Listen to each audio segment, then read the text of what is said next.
Hi hello నేనండి మీ అరుణాని. ఈరోజు నేనైతే ఎండి చేపలండి, సావడాలని కూడా అంటారు కదా, వీటినైతే నేను కర్రీ చేస్తున్నానండి. ఎండి చేపలు నాకైతే చాలా ఇష్టం అండి ఈ కూర. ముందుగా నేను ఉల్లిపాయలు, పచ్చిమిరపకాయలు, కరివేపాకు కట్ చేసి పెట్టుకున్నానండి. చింతపండు కూడా నానబెట్టుకున్నాను. ఇప్పుడు మనకు కావాల్సిన సైజులో వీటిని ముక్కలుగా కట్ చేసుకోవాలండి. వీటిని అయితే మాత్రం నేను కత్తిపీటతో ముక్కలు కట్ చేసేసుకున్నానండి. ఇదిగోండి, ఈ సైజు ముక్కలు కట్ చేసుకున్నాను. వీటిని లైట్గా హాట్ వాటర్ తీసుకొని హాట్ వాటర్తో శుభ్రంగా కడగాలండి. ఎందుకంటే ఇవి నిలవ ఉండడం కోసం వీటి మీద పౌడర్సు, సాల్ట్ ఎక్కువగా చిమ్ముతారు కాబట్టి చీమలై పట్టకుండా, పురుగులై పట్టకుండా ఉండడం కోసం ఏవో ఒక పొడులు వేస్తారు కదా, అందుకని మనం శుభ్రంగా అయితే మాత్రం కడిగి పెట్టుకోవాలి. గోరువెచ్చటి నీళ్ళు తీసుకున్నానండి. ఆ నీళ్ళల్లో 1కి 4 సార్లు ఇదంతా పోయేలాగా వైట్గా వచ్చేస్తే పొలుసంతా వచ్చేస్తుంది. చూడండి, శుభ్రంగా అయితే నేను కడిగేసుకున్నాను. ఇలా కడిగి పెట్టుకున్న ముక్కలు పక్కన పెట్టుకున్నాను. ప్యాన్లో ఆయిల్ వీటెక్కిన తర్వాత ముందుగా ఈ ముక్కలు అయితే ఏం చేసుకున్నానండి. వీటిని చక్కగా గోల్డ్ కలర్ వచ్చే వరకు, మరీ డీప్ ఫ్రై అక్కర్లేదు, గోల్డ్ కలర్ వచ్చే వరకు అయితే వేయించుకొని పెట్టుకోవాలన్నమాట.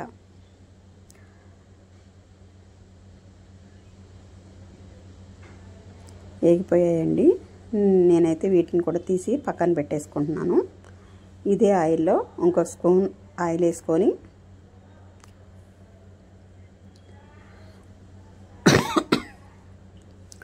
ఉల్లిపాయలు, పచ్చిమిరపకాయలు కూడా వేసుకోవాలండి.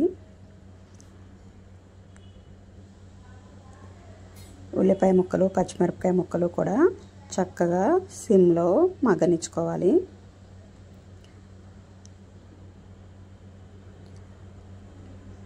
కూర చాలా టేస్ట్గా ఉంటుందండి, చాలా బాగుంటుంది.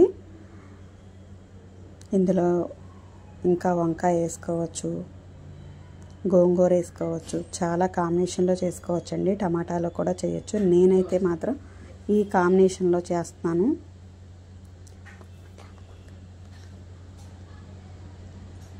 చాలా టేస్ట్గా ఉంటుందండి. ఈ ఎండి చేపల కూర ఇష్టపడిన వాళ్ళు అంటూ ఉంటారండి. చక్కగా ఉల్లిపాయ, పచ్చిమిరపకాయ వేగిన తర్వాత ఇందులోనే నేను పసుపు, ఉప్పు వేసుకున్నాను.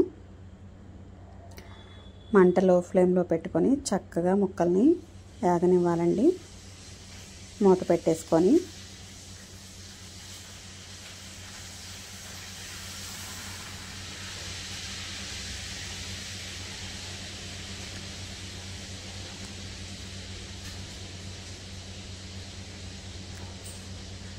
ముక్కలైతే మగ్గిపోయినాయండి. పసుపు, ఉప్పు ఇప్పుడు వేసేసుకొని ఇంకా కాస్త డీప్ ఫ్రై అయ్యే వరకు వేయించుకోవాలి.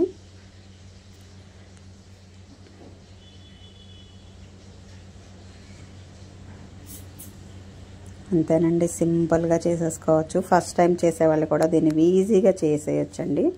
చాలా ఈజీ ప్రాసెస్, చాలా టేస్ట్గా ఉంటుంది, చాలా బాగుంటుంది.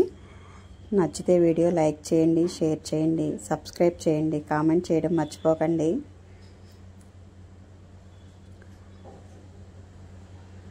ఇలా వేయించుకున్న పచ్చిమిరపకాయ, ఉల్లిపాయ, కరివేపాకుని ఏవైతే మనం ముందుగా వేయించుకున్న చేప ముక్కలు ఉన్నాయో వాటిని కూడా వీటిల్లో వేసేయాలండి.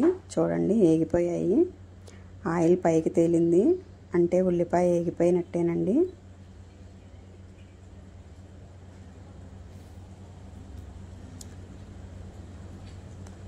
ఇప్పుడు ముందుగా వేయించి పెట్టుకున్న ఎండు చేప ముక్కలు కూడా ఇందులో వేసేసుకొని కాస్త కారం,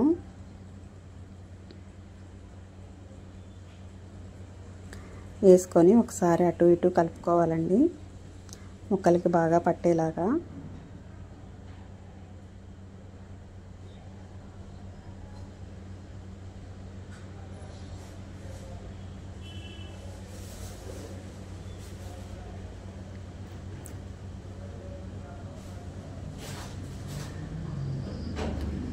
ఇప్పుడు ఏదైతే మనం చింతపండు రసం నానబెట్టుకున్నాం కదండి, దాన్ని చక్కగా రసంగా తీసుకోవాలి. చింతపండు మొత్తం పిసికేసుకొని పిప్పి తీసేసుకొని ఈ వాటర్ని పోసేసుకోవాలండి.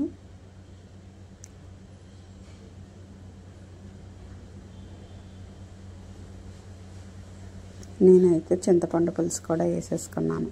అంతేనండి, దగ్గరికి వచ్చే వరకు ఎగరనివ్వాలి. దగ్గరికి వచ్చాక కూర అయితే రెడీ అయిపోతుంది. సూపర్గా ఉందండి, చాలా అంటే చాలా బాగుంది.